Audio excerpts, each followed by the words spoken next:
Stupidity has been defined as repeating behaviour and expecting a different result. Indeed, Stephen Bayley and Roger Mavity have done this before. An earlier collaboration was Life's a Pitch, but it became a global bestseller, so they have risked trying again. Like that book, this one has two voices. They say the same thing, but try not to repeat themselves. Roger Mavity's career has been mostly in and around advertising, an environment with ample opportunities to test the hard, bright flame of creativity against the lump and drab grey stuff of harsh and extinguishing reality. He writes with a wisdom that is sometimes rueful, but always practical. Once lit, the flame never goes out. Stephen Bayley is a recovering academic.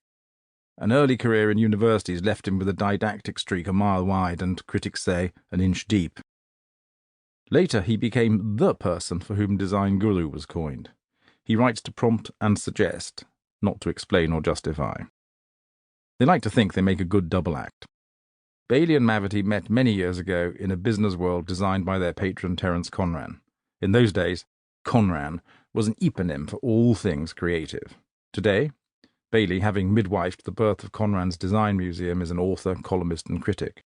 Mavity, having managed Conran's design and restaurant businesses, is a writer and photographer with an international reputation.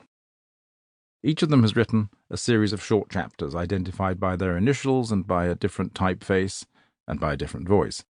In keeping with their personalities, Stephen's typeface is traditionally elegant, while Roger's is plainer and blunter.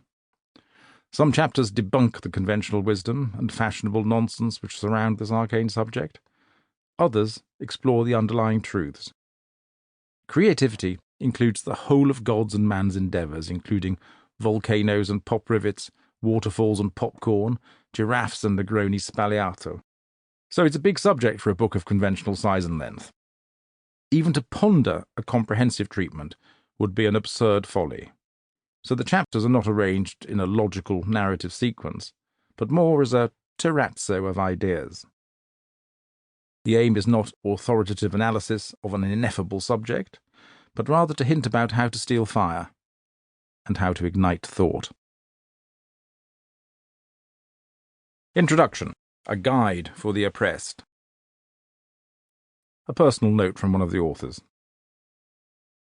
Given my own generous endowment of cussedness, lack of realism, demented optimism, pig-headedness, astonishing lack of empathy, reluctance to compromise, tragic lack of patience or humility, inclination to fantasy, toxic vanity, and absolute refusal to cooperate on any matter whatsoever, I am well disposed to sympathise with that legendary figure, the creative personality.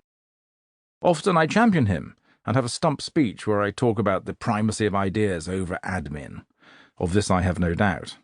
No one cares who was the fixed-cost accountant of the Great Pyramid, but we'd all like to know the bedroom habits of the architect. Or put it this way, the name Ettore Bugatti moves the spirit along more positive vectors than the name Arthur Anderson. No one surely needs persuading about creativity.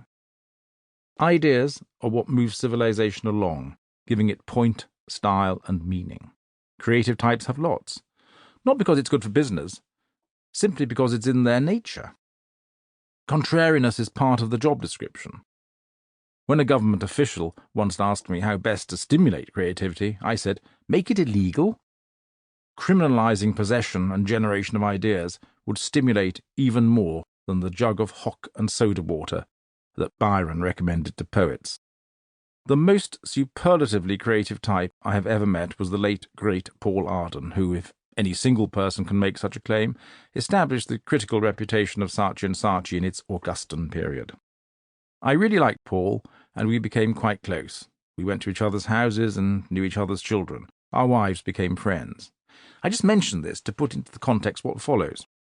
Paul was maddeningly exasperating and contrary. I might say charmingly, "Isn't it a lovely day?" Paul would say crossly, "What do you mean?" We had a project to found a business together. Each of us thought this interesting, but third-party advice was unanimous. They said, "You must be out of your minds." We were, and that was the point. Arden and I would never have got anything done.